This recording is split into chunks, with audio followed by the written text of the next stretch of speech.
የአፒያ አንቲካ ጎዳና። ያዘነ ሰልፈኛ መስለው በአፒያ አንቲካ ጎዳና ግራና ቀኝ የተሰለፉት መቃብሮች የኃያላን አጽም ጠባቂዎች ናቸው። ማርሴሉስ ያለመዘግየት የታዘዘውን ለመፈጸም ተነሳ። ወታደር ሳያስከትል ምርመራውን ቀጠለ። ከመኮንኖች ሰፈር ተነስቶ አፒያ አንቲካ በተባለው ጎዳና በኩል ግራ ቀኙን እየቃኘ የስለላ መልክ ያለውን ሽርሽሩን ጀመረ። ይህ ስመጥር ጎዳና በግራ በቀኙ በማዕረግ በተጠበቁ መቃብሮች የታጠረ ነበረ። ከመንገዱ ራቅ ብሎ የሚያማምሩ ቤቶች ተደርድረው ይታያሉ። ከዚህም ራቅ ብሎ የሚታየው የባለ አገሩ ሰፈር ነው። ከከተማይቱ ቅጥር 3 ኪሎ ሜትር ያህል ከሄደ በኋላ ወደ አንድ ክብ ሕንፃ ደረሰ። ሕንፃው በአራት ማዕዘን መልክ በተቀረጹ ታላላቅ ደንጊያዎች እጅግ ውብ በሆነ አኳኋን የተሰራ ነበር። ሕንፃው ጽኑ ሆኖ የተሰራ በመሆኑ በዘመናት ርዝመት ሳይበገር ግርማውንና ውበቱን ሳይቀንስ ኖሯል።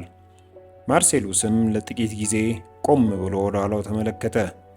የሮም ከተማ በሩቅ ቆሞ ለሚመለከታት እንግዳ የምታበረክታቸው ብዙ ውበት ያላቸው ታሪካዊ ቅርሶች አሏት። ከሁሉ ይበልጥ የሚደንቀው ግራና ቀኝ የተሰለፉት መቃብሮች ናቸው። እነዚህ መቃብሮች የሮም ታላላቆች የመኳንንቷና የጥንታውያን ጀግኖቿ ማረፊያ ስፍራ ነበሩ። ለመታሰቢያ በተቀረጹላቸው ድንጋዮች ላይ የተጻፉት ቃላት በሕይወታቸው ሳሉ የነበራቸውን ምድራዊ ክብርና ገናናነት፣ ወዳልታወቀው ሕይወት ሲሻገሩ የነበራቸውን የተስፋ ጭላንጭል ይገልጹ ነበር። እነዚህን መቃብሮች ብዙ ጠቢባን ያጌጧቸውና ትውልድም ፈርሰው እንዳይረሱ የተንከባከባቸው ነበሩ። ማርሴሉስ በዚያ ቆሞ ከመቃብር በታች የዋሉትን የሮሙን ኃያላንና ታሪካዊ ስሞች ዝክረ ነገር ሲያሰላስል አንድ ሊቅ እንዲህ ሲል የተናገረው ትዝ አለው። በፓርታካ ፔና በኩል አልፈ የካላቲኒስን፣ የሲፒዮስን፣ የእነ ስርቪሊንና የእነ ሜቱልን መቃብሮች ስትመለከት በዚያ ውስጥ ያረፉት ሰዎች ደስተኞች አይደሉም የሚያሰኝ ስሜት ያድርብሃልን? ታላቋ መናገሻ ከወዲህም ከወዲያም የድንበሯን ቅርንጫፍ እያሰፋች በመሄዷ ከቀድሞው ወሰኗ ውጭ የተሰሩት የመኖሪያ ቤቶች ብዙ ነበሩ። ከዚህ የተነሳ የከተማይቱ ወሰን የት እንደሚያልቅና የገጠሩ ድንበር የት እንደሚጀምር ለማወቅ አስቸጋሪ ነበረ። ከሩቅ የሚተመው የከተማይቱ ድምፅ ተሰማው። ከወዲህ ወዲያ የሚርመሰመሱት ሰረገሎች ታዩት። የሕዝቡ ኮቴ ጆሮውን ጎበኘው።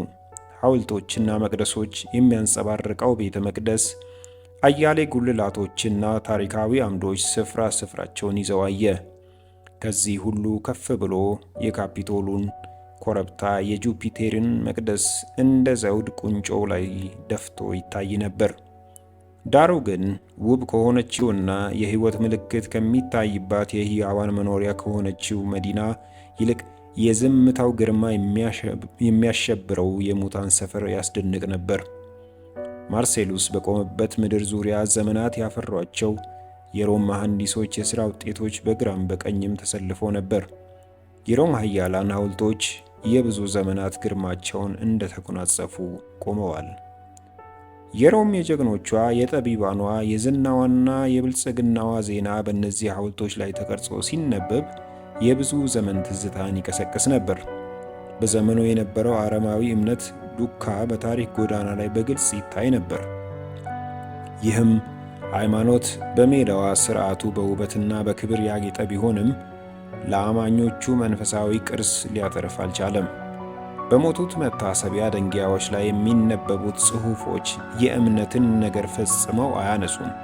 ሟቾቹም ሥጋዊ ኑሮንና የሕይወትን ደስታ እየተቋደሱ መሆናቸውን ከመግለጽ ሌላ ከሞት በኋላ ስላለው ሕይወት የነበራቸውን ተስፋ የሚጠቁም አልነበረም። ማርሴሉስ በዚያ በመቃብሮች ሰልፍ መካከል ቁሞ ከሐሳቡ ጋር ሲወጣና ሲወርድ እንደገና የሊቁ ቃል ትዝ አለው። እዚህ ውስጥ ያረፉት ሰዎች ደስተኞች አይደሉም የሚል ስሜት ያድርብሃልን? እነዚህ እያደንኩ እንዲይዛቸው የታዘዝኩት ክርስቲያኖች በጠቅላላው የፍልስፍና ትምህርቶች ውስጥ የማይገኘውን ምስጢር የደረሱበት ይመስለኛል። የሞትን ፍርሃት ከማሸነፋቸውም ሌላ በደስታ መሞትን ያውቃሉ። በዕድሜ ላነሱትም ሆነ በጉልበት ለደከሙት ይህን የመሰለ ብርታት የሚሰጣቸው ምን ይሆን? የመዝሙራቸው ትርጉምስ ምንድን ነው? የእኔ እምነት በሕይወት እስካለው ድረስ ተደሳች ያደርገኛል። የእነርሱ ግን ሞትን በጀግንነትና በመዝሙር እንዲጋፈጡ ይረዳቸዋል። ማርሴሉስ እዚያ ቆመበት ሆኖ በእነዚህ ሐሳቦች ይንገላታ ጀመር። እነዚህን ክርስቲያኖች በእንዴት ያለ አኳኋን ፈልጎ ያገኛቸው? ብዙ ሰዎች በአጠገቡ ይወጡ ይወርዱ ነበር። የእርዳታ እጃቸውን ሊያቀብሉት የሚችሉ በመካከላቸው ያሉ አልመሰለውም። ታላላቅ ሕንፃዎች፣ ቅጥሮች፣ መቃብሮችና መቅደሶች ከበውት ነበር። ወደ አሰበበት ካታኮምብ ወደ ተባሉት ዋሻዎች የሚያደርስ ምልክት ምንም ሳይታየው ቀረ። በመጨረሻ የሚያደርገው ነገር ጥፍት አለበት። ጎዳናውን ተከትሎ ግራና ቀኝ የሚያያቸውን ቤቶች እየቃኘ በአጠገቡ የሚያልፉትን ሰዎች እየመረመረ ጉዞውን በዝግታ ቀጠለ።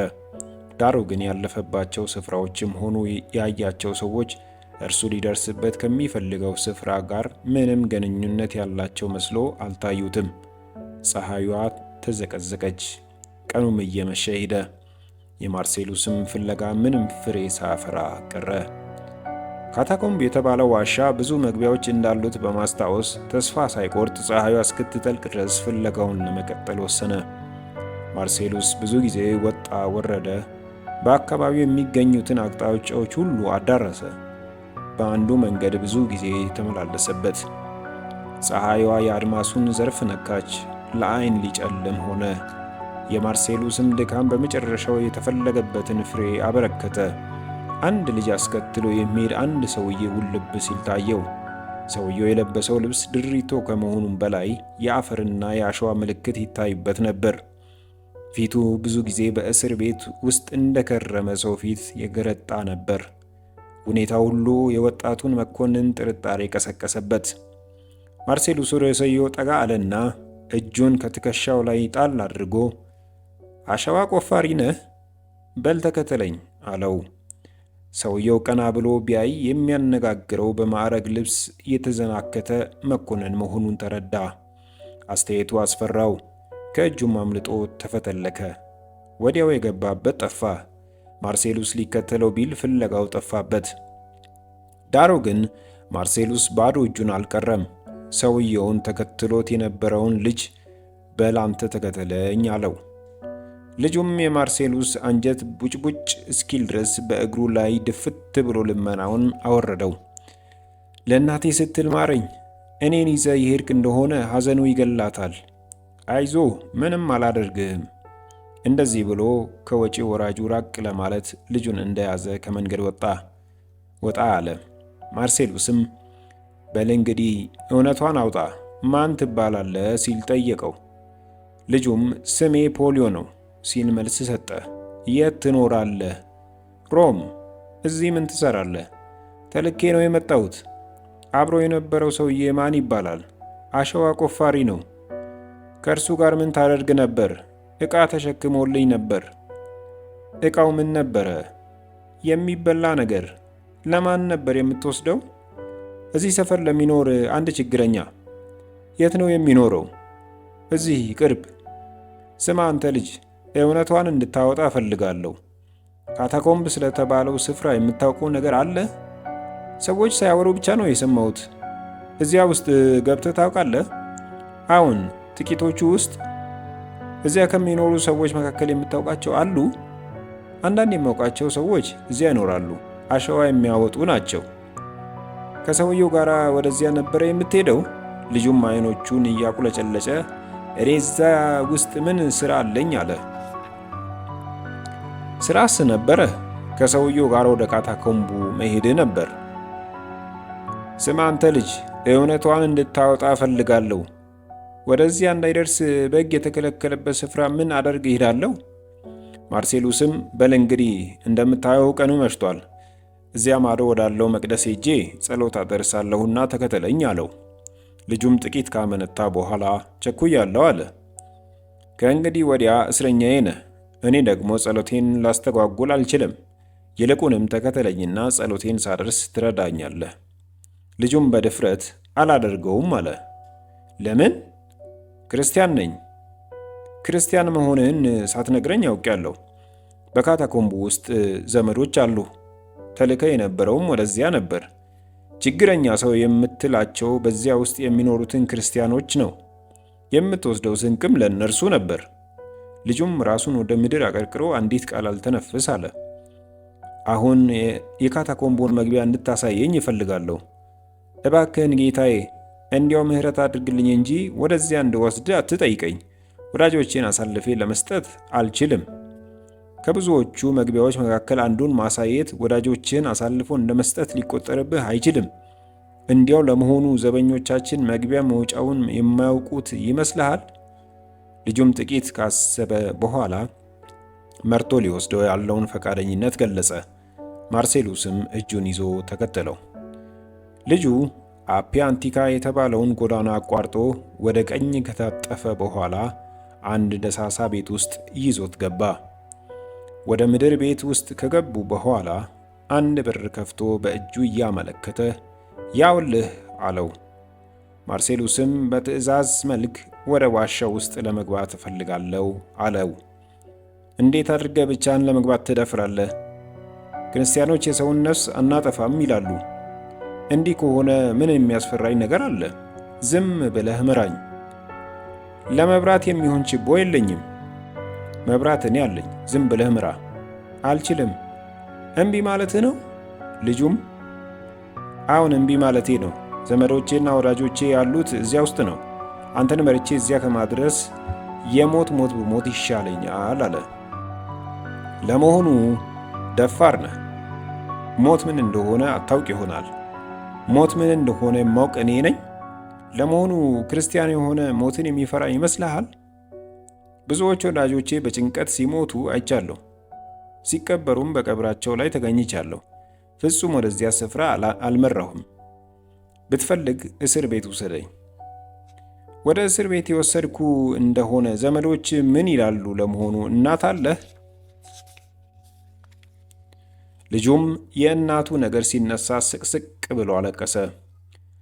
በለቅሶ የእናትህን መኖር ተረድቻለሁ። ከእናትህ ጋር እንድታገናኘኝ ምራና ውሰደኝ። አሳልፌ ለመስጠት በፍጹም አልችልም። ቀድሜ መሞት ይሻለኛል። ውሰድና የፈለከውን አድርገኝ። ማርሴሉስም ክፉ ነገር ባስብ ኖሮ ብቻዬን የምመጣ ይመስልሃልን? አለው። የቄሳር መኮንን የተጠሉትን ክርስቲያኖች ሊያጠፋ እንጂ ሌላ ምን ሊያደርግ ይመጣል? ስማ አንተ ልጅ፣ እኔ የመጣሁት ክፉ ነገር አስቤ አይደለም። መርተ ክርስቲያኖች ያሉበት ዘንድ ብታደርሰኝ ክፉ ነገር እንደማላደርስባቸው እምልልሃለሁ። እዚያ ከገባው በኋላ የእነርሱ እስረኛ ነኝ ማለት ነው። የፈለጉትን ነገር ሊያደርሱብኝ ይችላሉ። አሳልፌ አልሰጣቸውም ብለህ ትምላለህ? ዘላለማዊ የሆኑት የቄሳር አማልክት ያጥፉኝ ሲል ማርሴሉስ መሐላውን ደረደረ። እንግዲያው በጸጥታ ተከተለኝ፣ መብራትም አያስፈልገንም። ልጁም ማርሴሉስን ከኋላ አስከትሎ ዋሻ ውስጥ ትልቅ አለ። ካታኮምቡ ውስጥ ጉዟቸው ድቅድቅ ካለው ጨለማ ውስጥ አደረሳቸው። መተላለፊያው መንገድ እየሰፋ ሄደ። በመጨረሻም አዘቅዝቆ ወደሚወርድ አንድ ደረጃ ደረሱ። ማርሴሉስም የልጁን ጨርቅ ሙጥኝ ብሎ እንደያዘ ተከተለው። ስፍራው ፍርሃትን የሚቀሰቅስ ነበር። ማርሴሉስም በገዛ ፈቃዱ መሰሎቹ የሮም ባለሥልጣኖች በምድር ገጽ ላይ እንዳይኖሩ አባረው አሰቃቂ ወደ ሆነው የምድር ማኅፀን ውስጥ እንዲገቡ ወዳደረጓቸው ሰዎች ይገሰግስ ነበር። እነዚህም ሰዎች ማርሴሉስን የሚቆጥሩት እንደ አጥፊያቸው መሆኑን ጥርጥር አልነበረውም። ዳሩ ግን የእነዚህን ሰዎች ደግነትና ትሕትና ከሩቅ የተመለከተ በመሆኑ ክፉ ነገር ይደርስብኛል የሚል ስጋት አላደረበትም። በዚያ ዓይን ቢወጋ በማይታይበት ጨለማ ውስጥ ዘወርዋራነቱ ራስ በሚያዞሩ መንገድ ይመራው የነበረው ወጣት ልጅ እንኳን የፈለገውን ጉዳት ሊያደርስበት ይችል ነበር። ይህም ስሜት አላሰጋውም። ማርሴሉስን እስከዚህ ድረስ ገፋፍቶ ያደረሰው የክርስቲያኖችን ምስጢር በበለጠ የማወቅ ጉጉት ነበር። ቀደም ብሎ በመሐላው እንደገለጸውም ሁሉ ይህንን ጉብኝቱን ክርስቲያኖች ለማጥፊያ መሳሪያ ሊያደርገው በፍጹም አላሰበም። በጥቂት ጊዜ ተሽሎክልከው ከወረዱ በኋላ የሚረግጡት መንገድ እየቀና መሄድ ጀመረ። ወዲያው የምድጃው እሳት ጭል ጭል እያለ ወደሚነድበት በብረት መዝጊያ ወደ ተዘጋ አንድ ክፍል ደረሱ። የልጁ የዚያን ዘወርዋራ ስፍራ ማወቅ በጣም የሚያስደንቅ ነበር። ልጁም በደረሰበት ክፍል ውስጥ ገብቶ ወለሉ ላይ ካሉት ችቦዎች አንዱን አበራና ጉዟቸውን ቀጠሉ። የመቃብር ስፍራ ከሌሎች ስፍራዎች ሁሉ የተለየ ስሜት አለው። የቦታው መክበድ ወይም የአፈሩ ሽታ ብቻ ሳይሆን ለስፍራው አስፈሪ የሆነ ግርማ የሚሰጠው ይህ ነው የማይባል ነገር አለው። ለሰዎች አእምሮና አካል ላይ የሚያርፈው ምናልባት የሟቾቹ ጥላ ይሁን? በካታኮምቡ ውስጥ ሲገቡ የሚሰማው ስሜት ይህን የመሰለ ነው። የስፍራው ቅዝቃዜና ርጥበት በቀጥታ ከሞት ዓለም የመጣ ይመስላል። እዚያ ውስጥ የገባ ሁሉ ምስጢራዊ የሆነው የሞት ኃይል ምን ያህል እንደሚዘገንን ሳይሰማው አይወጣም። ወጣቱ ፖሊዮ መንገዱን በመምራት ማርሴሉስም በመከተል ጉዟቸውን ቀጠሉ። እዚያ አሰቃቂ የሆነ ስፍራ ውስጥ የፀሐይ ጮራ ወይም የቀን ብርሃን ገብቶበት አያውቅም። ከዚህ የተነሳ ጨለማው የሚጋፋና ለመዳሰስ እንኳን የሚቻል ይመስላል። የችቦ ጭላንጭል ከጥቂት እርምጃዎች በላይ ጨለማውን ሊያስወግደው አይችልም ነበር። ይከተሉት የነበረው መንገድ በጣም ዘወርዋራና ብዙ ቅርንጫፍ መንገዶች ያሉት ነበር። ፖሊዮም ድንገት ቆም አለና ለማርሴሉስ አንድ ጎድጓዳ ስፍራ አሳየው። እርሱም ጎንበስ ብሎ ቢመለከት መጨረሻው የማይታይ አዘቅት መስሎ ታየው። ወዴት የሚያደርስ ነው? ወደ ታች። ከሄድንባቸው ሌላ ወደ ታች የሚያወሩ መንገዶች አሉ? ብዙዎች አሉ። አንድ ጊዜ እነዚህን መንገዶች ይዤ እስከ 3 ፎቆች ወደ ታች ወርጃለሁ። አሸዋ ቆፋሪዎቹማ በጣም ወደ ታች እንወርዳለን ይላሉ። የመንገዱ ዘወርዋራነት እየባሰበት ሄደ። ማርሴሉስም ግራ ገባው። ጉዟቸውን ከጀመሩ አንስቶ የሄደበት ርቀት 1 ወይም 10 ኪሎ ሜትር መሆኑን ሊለይ አይችልም ነበር። 10 ኪሎ ሜትር መሆኑን ሊለይ አይችልም ነበር። እያደር ግን የተጨነቀው ሐሳቡ እየሰከነ መሄድ ጀመረ። ግራ የገባውም አእምሮ በሌሎች ነገሮች ተጠመደ። በሚያልፉባቸው ስፍራዎች ግራና ቀኝ እየተዘዋወረ ምርመራውን ቀጠለ። በዋሻዎቹ ግራና ቀኝ ባሉት ግድግዳዎች ውስጥ ተፈልፍለው እንደ መደብ የተሰሩ ብዙ ስፍራዎች ይታዩ ነበር። እያንዳንዱ መደብ አጠገብ ጽሑፍ ያለበት ትንሽ ሰሌዳ ተሰቅሏል። በሰሌዳዎቹ ላይ የተቀረጹት ጽሑፎች ስፍራዎቹ የክርስቲያኖች መቃብሮች መሆናቸውን ይገልጹ ነበር። ማርሴሉስም ቆም ብሎ ጽሑፎቹን ለማንበብ ጊዜ ያጠረው ቢሆንም በሚያልፉበት ጊዜ ዓይኖቹ እንዲህ በሚሉት ቃላት ላይ ያርፍ ነበር። ሃኖሪያ በሰላም አረፈች፣ ፋውስታ በሰላም። ባያቸው ሰሌዳዎች ላይ ሁሉ ሰላም የተባለው ቃል ተቀርጾበት ተመለከተ።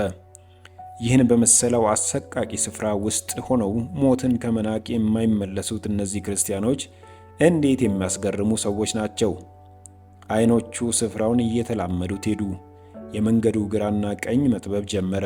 የዋሻው ጣሪያ ራሳቸውን ነካ። በመጨረሻም አጎንብሰው በዝግታ መሄድ ግድ ሆነባቸው።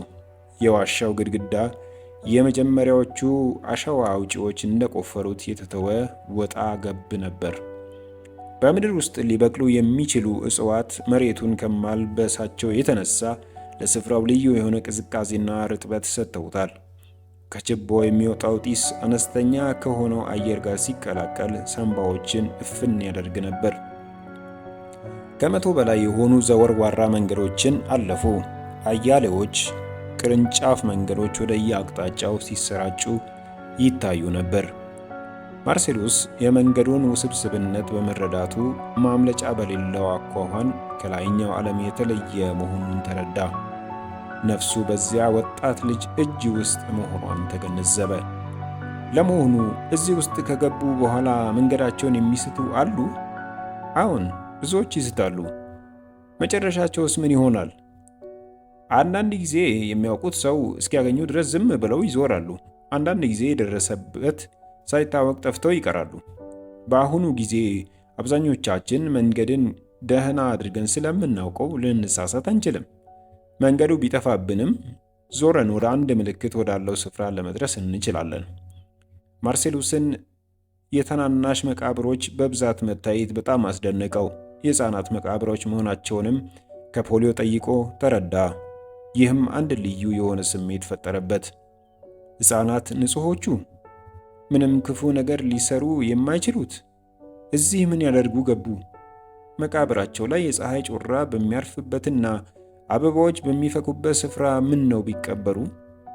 የቡቃያነት ዘመናቸውን ያሳለፉት በእነዚህ በጨለመባቸው መንገዶች ውስጥ ወዲያ ወዲያ በማለት ይሆን?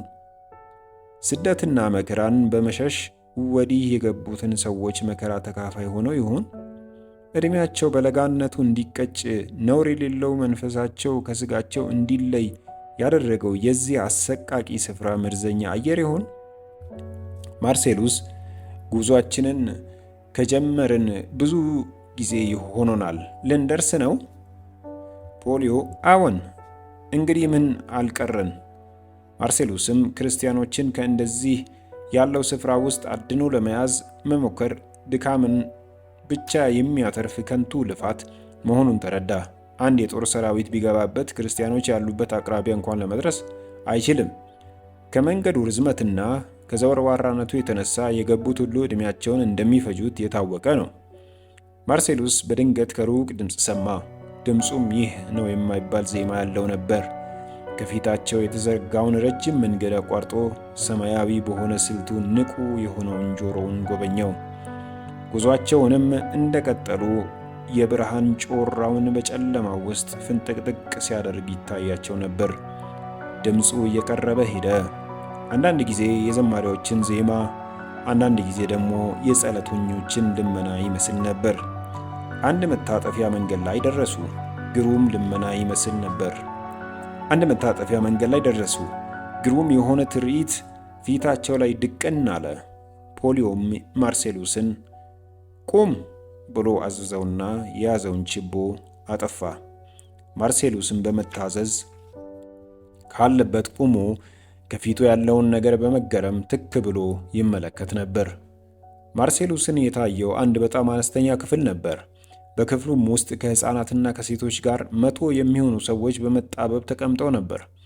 በክፍሉም በአንደኛው ማዕዘን አንድ ጠረጴዛ ይታያል። ከጠረጴዛው በስተኋላ አንድ በዕድሜ ገፋ ያለ ሰው ቆሞ ነበር። እርሱም የስብሰባው መሪ ይመስላል።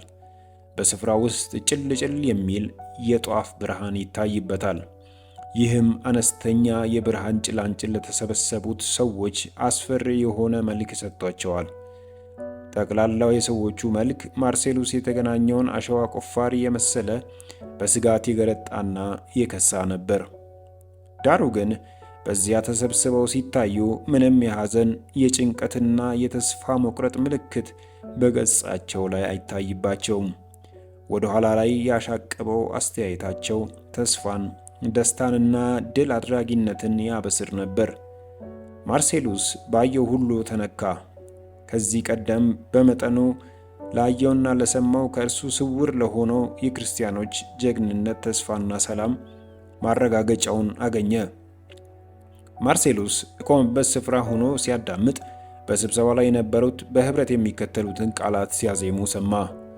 ሁሉን የምትገዛ ጌታ አምላክ ሆይ፣ ሥራህ ታላቅና ድንቅ ነው። የአሕዛብ ንጉሥ ሆይ፣ መንገድህ ጻድቅና እውነተኛ ነው። ጌታ ሆይ፣ የማይፈራህና ስምህን የማያከብር ማን ነው? አንተ ብቻ ቅዱስ ነህና የጽድቅህም ሥራ ስለተገለጠ አሕዛብ ሁሉ ይመጣሉ፣ በፊትህም ይሰግዳሉ። ከመዝሙሩ በኋላ ለጥቂት ጊዜ ጸጥታ ሆነ። የስብሰባው መሪ ተነስቶ ከአንድ ጥቅል ብራና አነበበ። የንባቡ ቃላት ለማርሴሉስ ፍጹም እንግዳ ነገር ሆነበት። በንባቡ የተሰማው ቃል ስለ ነፍስ ሕያውነትና ከሞት በኋላ ስላለው ዘላለማዊ ሕይወት የሚያስረዳ ነበር። በስብሰባው ላይ የነበሩት የሚነበበውን ቃል ግሩም በሆነ እርጋታ ያደምጡ ነበር። የስብሰባው መሪ ባነበበው ቃል ምክንያት የተሰማውን ደስታ ከልብ ገለጠ። ተሰብሳቢዎቹም አሜን በማለት የደስታውና የተስፋው ተካፋዮች መሆናቸውን አሰሙ። ምንም እንኳ ማርሴሉስ የተነበቡትን ቃላት ምስጢር ለመረዳት ባይችልም ስሜቱ ልቡን ነካው። ሞት ሆይ መውጊያህ የት አለ?